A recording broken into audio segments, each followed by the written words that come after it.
Tonight's the night, Dexter fans, and boy, am I happy it is, because the 2 week hiatus is finally over, and that means we have episode 7 of Dexter Original Sin, the big bad body problem, at long last. So let's not waste any longer, because I've been itching to get into this episode.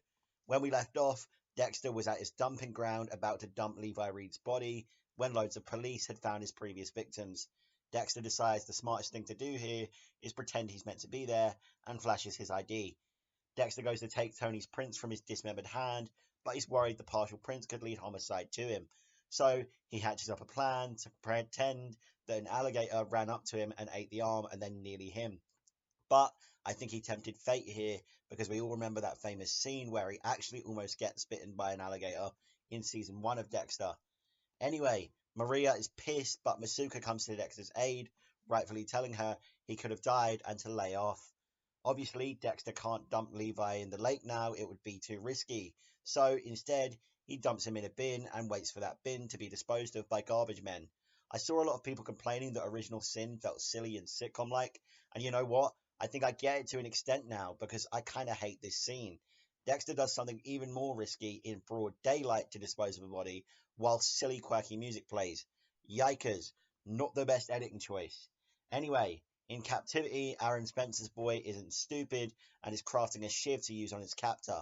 And at home, Debra scolds Dexter for not calling Sophia back after she blew him, and we find out she's probably going to get a scholarship.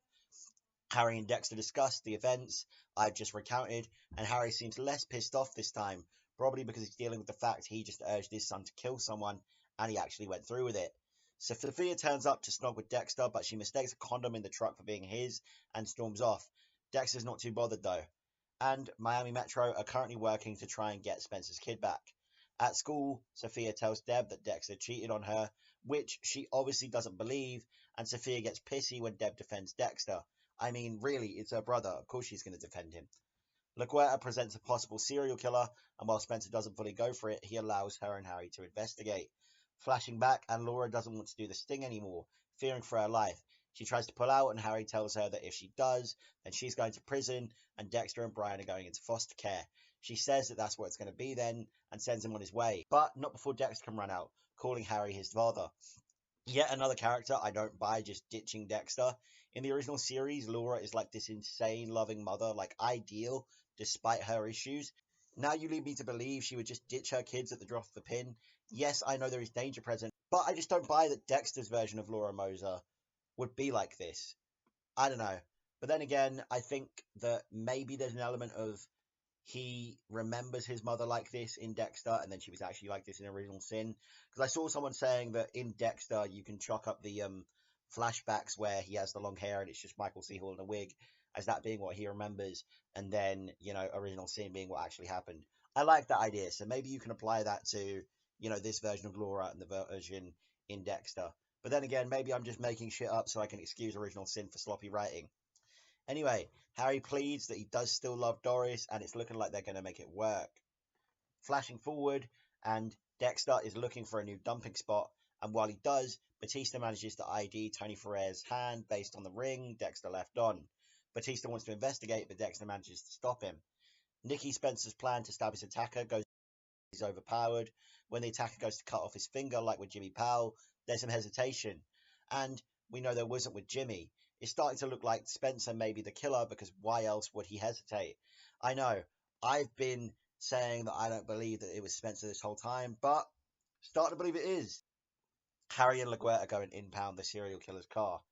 While Dexter is looking for a new hiding spot, he imagines famous serial killers helping him for inspiration. I love this scene. It's so stupid and fun. When this was teased a few months ago, a lot of people thought he'd be imagining killing them, so I don't know if they're going to be happy with what we got instead, but I really like it. At volleyball practice, Sophia sells Debra out and tells Tiffany that they fucked her car. Deb and Tiffany get into an altercation, and Deb is sent to the principal's office. Harry catches Dexter using his Miami Retro colleagues as inspiration for a new dump site, and isn't very happy. Masuka solves Dexter's love problem with a pager code that allegedly wins over all babes, but instead it just gets Dexter told to go to hell. While working on Nicky Spencer's finger, Dex spots the blood of the potential killer on the box as it was shipped in. He gets to work on preserving it, and I think based on his expression on his face, he just got an idea for a new trophy. LaGuerta and Harry are going to take a road trip to get their serial killer, or who they think it is at least. Flashing back, and Laura is brought to talk with Hextra Estrada. He tells her he wants her to be at the shipping yard on Tuesday, and I'm honestly starting to think we might actually see that Laura Moser kill scene soon enough. We only have a few episodes left, and we're clearly building up to it. But nonetheless, Laura maintains some facade despite saying she doesn't want to work with Harry anymore, purely for survival instincts, obviously. But it isn't a good enough one, clearly, because Estrada tells Jimenez to keep an eye on her. He's suspicious. Dexter investigates Nikki's finger and notices the hesitation cut, while Harry and Deb discuss her suspension for her fight. Okay, so remember earlier when I said that I suspected Spencer of finally being the killer? Well, throw that all out the window because it's flat out confirmed, basically. Dexter notices a little cut on Spencer's arm, right where the killer got his from where Nikki tries to stab him. And we got a straight up confirmation when we saw Spencer buying those meals that the kids are being force fed. So, yeah, you were all right, people in my comments. I was wrong. I bow down. I kneel. And the episode ends with Dexter making the same connection we just did. And now, in the next coming episodes, it's clear he's going to go after Spencer. So, that was episode 7 of Dexter Original Sin, the big bad body problem. What did we all think of it? I really enjoyed it, but I want to hear your thoughts down in the comments. Was it worth the wait after the 2-week hiatus? Are you going to be coming back next week? What are your theories as we close in on the Endgame Original Sin? I can't believe we only have a few weeks left, guys. Feels like, we barely have enough. Maybe that's just because these seasons are only 10 episodes and not 12, but hey, I'm enjoying it, and I'll see you next week.